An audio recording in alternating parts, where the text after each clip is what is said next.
நிறைய தீர்க்க தரிசனங்கள் நிறைய வந்திருக்கும் இல்லையா? தீர்க்க தரிசனம் இல்லாத இடத்துல ஜனங்கள் சீர்கெட்டு போவாங்க. சீர்கெட்டு போகாம வாழணும்னா கண்டிப்பா நமக்கு எது தேவை? ஆண்டவர் பேசணும் நமக்கு.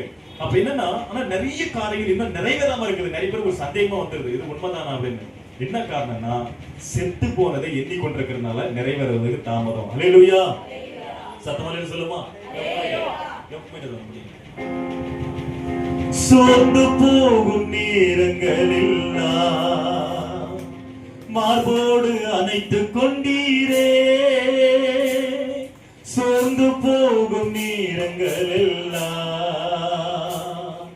மார்போடு அணைத்துக் கொண்டீரே, கண்ணீரை கணக்கில் வைத்தீரே, ஆறுதல் எனக்கு தந்தீரே,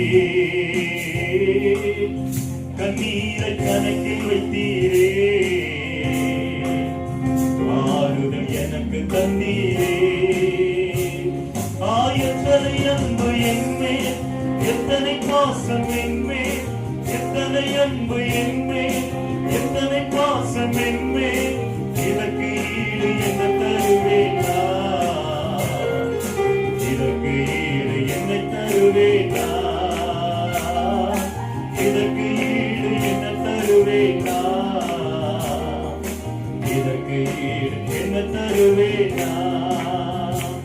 பல சபித்து என்னை தூற்றும் போதெல்லாம் என்னை ஆசீர்வதித்து உயர்த்தி மகிழ்ந்தீரே, பல சபித்து என்னை தூற்றும் போதெல்லாம் என்னை ஆசீர்வதித்து உயர்த்தி மகிழ்ந்தீரே, உம் உள்ளங்கையில் என்னை வரைந்தீரே, இதற்கு ஈடு என்ன தருவேனா,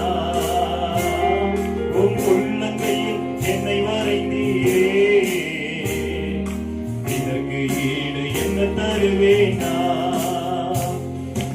எத்தனை அன்பு என்மேல், எத்தனை பாசம் என்மேல், எத்தனை அன்பு என்மேல், எத்தனை பாசம் என்மேல், இதற்கு ஈடு என்ன தருவேனா,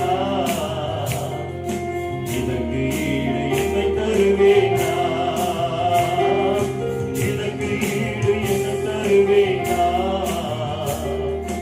இதற்கு ஈடு என்னை தருவேனா. அல்லேலூயா. நல்லா கவனிங்க. அப்போ முதல் பாயிண்ட் 3 காரியங்களை சொல்லி முடிக்க போறேன், சீக்கிரம் முடிச்சிருவேன். 8:20க்குலாம் கவலைப்படாதீங்க. அதாவது செத்து போனதை என்னாகன்னா, இப்ப நம்ம என்னன்னா, எதற்கு நாம் செத்திருக்கிறோம்? பாவத்திற்கு நாம் செத்திருக்கிறோம்.